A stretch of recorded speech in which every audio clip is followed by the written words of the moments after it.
औज़ुबिल्लाहिमिनश्शैतानिर्रजीम बिस्मिल्लाहिर्रहमानिर्रहीम। बेटे आज हमारा जो टॉपिक है वो सीलिएट्स चैप्टर नंबर 7। सीलिएट्स क्या होते हैं और इनका स्ट्रक्चर क्या होता है, रिप्रोडक्शन किस तरह से होती है, इनके अंदर न्यूट्रिशन किस तरह होती है एट्सेट्रा। जी हम आज डिस्कस करेंगे। सीलिएट्स क्या है बेटा, सबसे पहले तुझे बताना है यूनिसेलुलर हैं, इनके एक सेल पे मुश्तमिल होते हैं। सीलिएट्स जितने भी होंगे ये सारे के सारे सिंगल सेल पे मुश्तमिल होंगे। अच्छा जी, इनके ऊपर एक डायग्राम, इस डायग्राम में बना रहा हूँ, आगे भी हमारे पास मौजूद है। एक मैं आपको पिक्चर भी यहाँ पर ऐड करूँगा जिसको आप देखिएगा। इनकी स्ट्रक्चर के ऊपर जैसे हम पौधों के अंदर पढ़ते हैं सेल वॉल होती है, बैक्टीरिया के अंदर भी सेल वॉल होती है, लेकिन इनके अंदर का नाम उनका है pellicle. Flexible and outer covering give definite shape and that shape can be change also. उसका नाम होगा पेलिकल। ये देखें बेटे, ये हमारे पास एक सीलिएट है जिसको हम पैरामीशियम का नाम देते हैं। ये जो आप स्ट्रक्चर देख रहे हैं, ये जो लाइन जा रही है, ये जो लेयर जा रही है, दरअसल ये क्या है, पेलिकल है। अच्छा, ये जो आपको थ्रेड लाइक स्ट्रक्चर नज़र आ रहे हैं ये क्या है, सीलिया है। तो इस सीलिया डिस्टिंक्ट फीचर की वजह से हम इसको नाम देते हैं सीलिएट्स। सो cilia, several fine, short and hair-like structure that are present on the body of ciliate will be known as cilia. Cilia moves in a coordinate manner. Coordinate का मानी ये होता है कि ये बैक वक्त एक साथ ही मूव करते हैं, जिसकी वजह से बॉडी फॉरवर्ड, बैकवर्ड या टर्न होती है। जैसे हम आगे की तरफ जा रहे हो तो पीछे की तरफ भी वापस आते हैं, लेकिन हमें मुड़ना पड़ता है।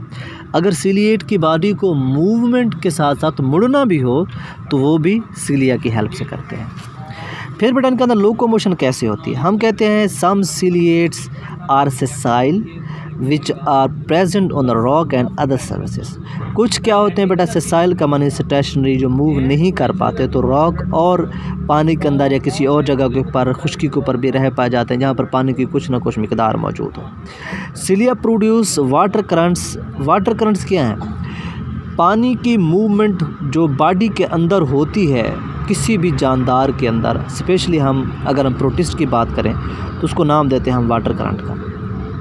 अब देखें, ये हमारे पास है एक सीलिया, तो वाटर की मूवमेंट किस तरह से, ये वाटर की मूवमेंट है बेटा। इसके अंदर टिनी प्रोटिस्ट भी हैं, बैक्टीरिया भी हैं, एक माउथ कैविटी के ज़रिए सीलिया के अंदर, सीलिएट के अंदर आ जाते हैं। तो एक बड बनता है, ठीक, वो बड फिर डी अटैच होकर बॉडी के अंदर चला जाता है और वो बॉडी जो है ना इसको डाइजेस्ट करती है फूड वैक्यूल के ज़रिए। फिर फूड वैक्यूल जो होता है उसके अंदर क्या होती है, खुराक होती है पौधे के अपना इस प्रोटिस्ट के लिए। सो अब इसकी न्यूट्रिशन क्या होगी, बैक्टीरिया या टिनी प्रोटिस्ट इसकी न्यूट्रिशन में होंगे, मतलब इसकी खुराक भी, जैसे हम जो चीज़ें खाते हैं वो हमारी क्या होती है, न्यूट्रिशन होती है। लेकिन जो प्रोटिस्ट खाते हैं वो स्पेशली अगर हम पैरामीशियम की बात करें तो ये बैक्टीरिया और टिनी प्रोटिस्ट को अपनी खुराक का हिस्सा बनाता है। ऑस्मोरेगुलेशन किस तरह से होती है, कंट्रैक्टाइल वैक्यूल मौजूद होता है जो वाटर और साल्ट बैलेंस का काम करता है। ये देखिए आप बेटा, ये कंट्रैक्टाइल वैक्यूल है, ठीक, ये कंट्रैक्टाइल वैक्यूल है जो इसकी ऑस्मोरेगुलेशन को कंट्रोल करता है। इनके अंदर दो तरह के न्यूक्लियाई होते हैं, एक होता है माइक्रो न्यूक्लियाई और दूसरे होते हैं माइक्रो न्यूक्लियाई। एक होगा माइक्रो न्यूक्लियाई और दूसरे माइक्रो। ये देखें बेटे, ये हमारे पास एक है माइक्रो, बड़ा न्यूक्लियाई, ये जो छोटे छोटे, ये छोटे छोटे हैं, ये होंगे ज़्यादा तादाद में, छोटे जो होते हैं माइक्रो, और जो बड़ा है वो होगा बड़ा साइज़ के लिहाज से, लेकिन तादाद में क्या होगा, कम होगा। लेकिन पढ़ लेते हैं। दो टाइप के होते हैं, एक होता है डिप्लॉयड स्मॉल और वन और मोर माइक्रो न्यूक्लियाई। छोटे होते हैं, एक या एक से ज़्यादा माइक्रो न्यूक्लियाई होते हैं जो कि स्पेशली सेक्सुअल रिप्रोडक्शन के अंदर हिस्सा लेंगे। सीलिएट्स के अंदर जो सेक्सुअल रिप्रोडक्शन होगी वो डिप्लॉयड माइक्रो न्यूक्लियाई की वजह से होगी। फिर हमारे पास आता है पॉलीप्लॉयड, लार्ज होता है साइज़ के लिहाज से, जिसको हम कहते हैं polyploid, with sets of chromosome which are involve in cell metabolism as well as growth. मिसाल के तौर पर मैं बताता हूँ, ये क्या है, हमारे पास एक माइक्रो न्यूक्लियाई है। इसके अंदर दरअसल क्या होते हैं, क्रोमोसोम का सेट मौजूद होता है, और वो क्रोमोसोम का सेट जो होता है वो बेटा सेल मेटाबॉलिज्म और ग्रोथ के अंदर इस्तेमाल होगा। एक स्पेशल प्रोसेस होता है जिसकी वजह से सेक्सुअल रिप्रोडक्शन होती है, उसका नाम होता है conjugation.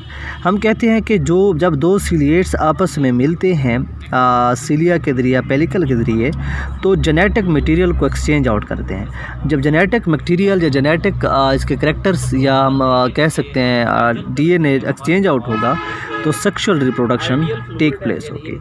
Individual come to close with each other and exchange अपना क्या होता है जेनेटिक मटेरियल को एक्सचेंज आउट करते हैं। ये हमारे पास एक सिंपल सी बॉडी है बेटा, जिसको हम कह सकते हैं ये एक सिलिएट। क्योंकि सिलिएट्स इसलिए कह रहे हैं इनके ऊपर छोटे छोटे सिलिया मौजूद होते हैं, उसी एक डेफिनेट स्ट्रक्चर की वजह से इनके ऊपर नाम पड़ जाता है सिलिएट्स। अच्छा बेटा, उसके बाद हमारे पास अगला टॉपिक जो है वो अलजी का। प्लांट लाइक प्रोटिस्ट का नाम होता है algae. Plant like protist are known as algae, जो इस वक्त अर्थ का 50 to 60% फोटोसिंथेसिस करते हैं। क्यों कि ये फोटोसिंथेटिक होते हैं। अच्छा, इनके अंदर सेक्स ऑर्गन्स क्या आते हैं? Because these are single unicellulars and zygote is not protected by the parent body. जैसे हमारे प्लांट्स के अंदर एक पूरा का पूरा सिस्टम मौजूद है जिसके अंदर बड़ा वो क्या करते हैं अपने पेरेंट जो है ना अपने एम्ब्रियो को प्रमोट करता है, प्रोटेक्ट करता है, लेकिन अलजी के अंदर ऐसा कुछ नहीं है। सो बॉडी फॉर्म्स की क्या होंगी? Some are unicellular, some are filamentous, they have special cells which have multinucleate structure called as coenocyte. Coenocytes क्या होते हैं? ये बहुत ही इंपॉर्टेंट शार्ट क्वेश्चन है जो अक्सर रिपीट हो चुका है। Multinucleate structure that lack cross walls. अब मल्टीन्यूक्लिएट स्ट्रक्चर होता है, मिसाल के तौर पर ये हमारे पास एक स्ट्रक्चर है, इसके अंदर न्यूक्लिएट्स होते हैं, लेकिन इसके अंदर क्रॉस वाल जैसे हम प्लांट्स के सेल के अंदर पढ़ते थे ना बेटा, सेल वाल के अंदर, वो नहीं होती। ये देखें, दैट लैक क्रॉस वाल्स, उसको हम नाम देते हैं कोइनोसाइट्स। सो कोइनोसाइट्स, उसके साथ साथ एक और चीज़ है जिसका नाम है thallus. Thallus a body that can not be differentiate into true stem, roots, leaves and lack flagella, lack xylem and phloem. जैसे बेटा हम देखते हैं प्लांट के अंदर क्या होता है, प्लांट के अंदर होता ये है कि लीव्स होते हैं, स्टेम्स होते हैं, रूट्स होती हैं, जाइलम फ्लोएम का सारा सिस्टम मौजूद होता है, लेकिन इसके अंदर वो चीज़ मौजूद नहीं है। सो हम कहते हैं ये बॉडी क्या होगी? थैलस कहलाएगी। पिगमेंट्स कौन से हैं बेटा इसके अंदर? पिगमेंट पहले बात यह है कि क्लोरोफिल्स होते हैं, ऑरेंज कैरोटिनाइड्स होते हैं, जेंथोफिल्स होते हैं, उसके साथ फाइकोअरेथ्रिन्स होते हैं। ये वो सारे पिगमेंट हैं जो फोटोसिंथेसिस के अंदर हिस्सा लेते हैं। किसके अंदर? अलजी के अंदर।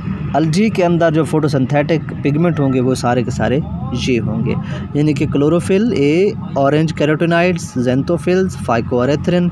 अब इनका लाइफ साइकिल क्या होगा बेटा? लाइफ साइकिल इनका डिफरेंट स्पीशीज़ के अंदर डिफरेंट होता है। यानी कि रेडोफाइटा एक रेड अलजी है, उसके अंदर मोटाइल फ्लैजिलेटेड सेल्स होते हैं जो लाइफ साइकिल को मुकम्मल करवाने में हेल्प आउट करते हैं। हैबिटेट क्या होगा बेटा इनका? हैबिटेट दरअसल ये सारे के सारे इक्वेटिक हैं, डैम्प जगहों पर रहते हैं जहाँ पर पानी की थोड़ी बहुत फरावानी हो, वेट जगहों पर। लेकिन इसका एक्टिव ग्रोथ पीरियड या ग्रोथ साइकिल या ग्रोथ का जो सिस्टम है कहाँ होता है? वो होता है मेरीन इकोसिस्टम के अंदर बेटे। Fresh water ponds, lakes, streams, springs, polar ice यानी कि बर्फ़ानी इलाकों में, मॉइस्ट सॉयल, ट्रीज़ और रॉक्स के ऊपर ये पाए जाते हैं। तो ये हमारे पास सिंपल सा एक लेक्चर था बेटा, आप इसको फिर से भी सुन सकते हैं जिसके अंदर आपको रिवीजन भी इसकी मिल सकती है। और ये सारे का सारा स्ट्रक्चर बेटा अब लेक्चर आपके लिए था। इंशाल्लाह फिर नए लेक्चर के साथ फिर खिदमत में हाज़िर होंगे। तब तक के लिए अल्लाह हाफ़िज़।